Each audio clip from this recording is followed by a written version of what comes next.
Good morning. And I was wanting to take a break from live as well as my television debates, etc. But since I promised you yesterday that I'm constantly watching what's going on between the United States and China, and anything happens, I'll let you guys know. And something has really happened, and something big has happened after first it was the Chinese consulate in Houston, which was ordered to be closed because America says that the consulate and the diplomats were engaged in espionage, especially in terms of technology. And then it was Chengdu's U.S. consulate in Chengdu, China, which was ordered to be closed in a tic-tac-toe kind of reaction. And I told you yesterday that when a Cold War happens, one party acts, another reacts. Then again, the first party had to react in a bigger way. Then the second party will do something. So something has happened in last few hours. The Chinese consulate there in United States in Houston, which was ordered to be closed within 72 hours time, and as soon as the 72 hours time passed away, the US security guys forcibly entered within in the consulate, and they used power tools and crowbar for entering into the doors.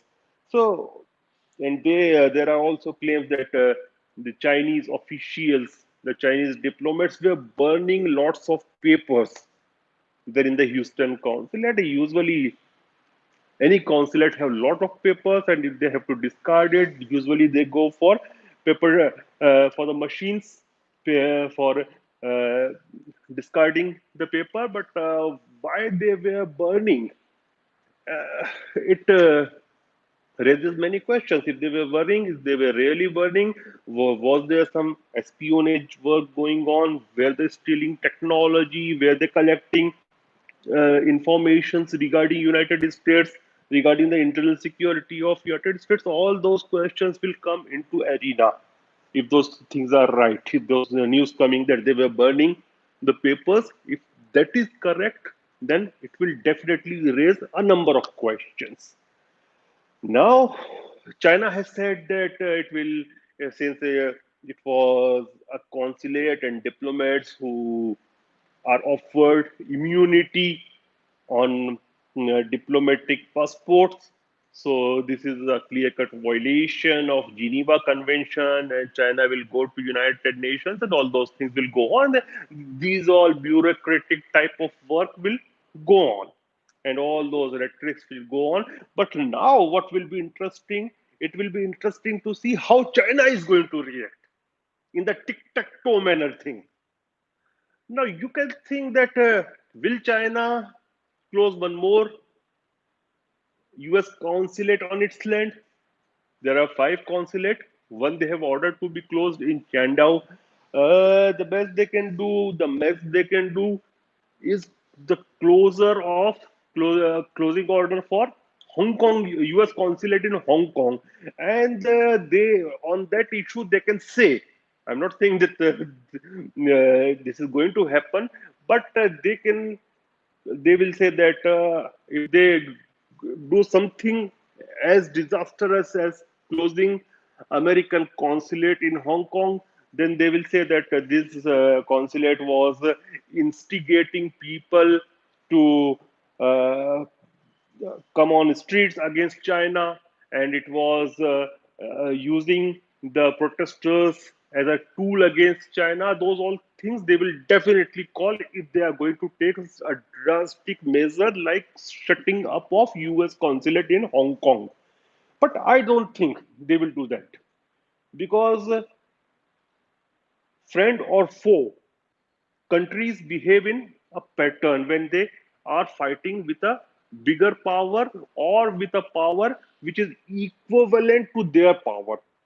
So they will they won't act insanely, but yes, what they can do, I think they will now frame charges. They will try to frame charges on the U.S. consulate in Hong Kong, and they will say that they will start propagation, the propaganda that this consulate, this particular US consulate in Hong Kong, is igniting tensions in Hong Kong. It is behind the protest which occurred in Hong Kong last year. Last full year, it was a year of protest, and now they have brought in the new act, National Security Act, and even against that, people are raising their voice.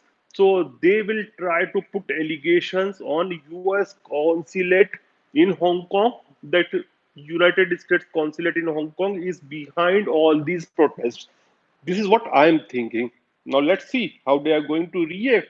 But as I earlier said, that Cold War is gaining momentum, and we will see.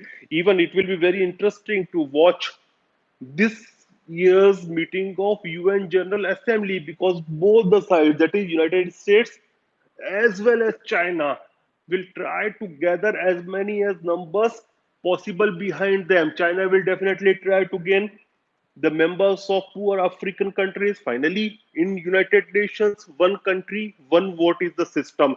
Though I always resisted it, it's my view is that they should the voting of any country must be based upon the total percentage of population they are having in comparison with the world population. So the number of votes given to any particular country should be directly proportionate to the number of people they are having in comparison to the total population of the world. But anyways, the system is the system.